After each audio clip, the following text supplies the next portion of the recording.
OMR and GST highway சரௌண்டிங்கில் ஒரு property தேடிட்டு இருக்கீங்க அப்படின்னா உங்களுக்கான வீடியோ தான் இது. ஸோ வீடியோவை ஸ்கிப் பண்ணாமல் ஃபுல்லாக பாருங்கள். நீங்கள் பார்த்துக்கிட்டு இருக்க இந்த சைட் நெல்லிக்குப்பம் ஹைவேலேருந்து ஒரு 100 மீட்டர்ஸ்லேயே அமைஞ்சிருக்கு. இங்கேருந்து சரியாக நீங்கள் 10 மினிட்ஸ்லேயே திருப்பூர் முருகன் டெம்பிளை ரீச் பண்ணிடலாம்.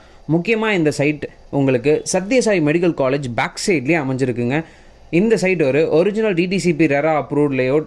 உங்கள்கிட்ட ஜஸ்ட் ஒரு 3 lakhs இருந்தால் போதும், நீங்களும் இங்கே கன்ஸ்ட்ரக்ஷனே ஸ்டார்ட் பண்ணிடலாம். என்னடா கன்ஸ்ட்ரக்ஷன்லாம் ஸ்டார்ட் பண்ணிடலாம் அப்படின்னு சொல்கிறான்னு நீங்கள் யோசிச்சிருப்பீங்க. எஸ், பேலன்ஸ் அமௌண்ட் உங்களுக்கு பேங்க் லோன் மூலயமா வாங்கி கொடுத்துருவோம். அப் டு 90% வரைக்கும் நாங்களே வந்து அரேஞ்ச் பண்ணி கொடுத்துருவோம். ஸோ சவுத் சென்னை சைடில் ஒரு இன்வெஸ்ட்மெண்ட் பண்ணுறதுக்கு ப்ராப்பர்ட்டி தேடிட்டு இருக்கீங்க அப்படின்னா இது ஒரு கோல்டன் ஆப்பர்ச்சுனிட்டி. கண்டிப்பாக மிஸ் பண்ணிடாதீங்க. நீங்கள் பண்ண வேண்டியதெல்லாம் ஒன்று தான். ஸ்க்ரீனில் தெரிகிற நம்பருக்கு ஃபோன் எடுத்து கால் பண்ணுங்கள். நாளைக்கே சைட்டை வந்து பாருங்கள். Just make it yours. Thank you.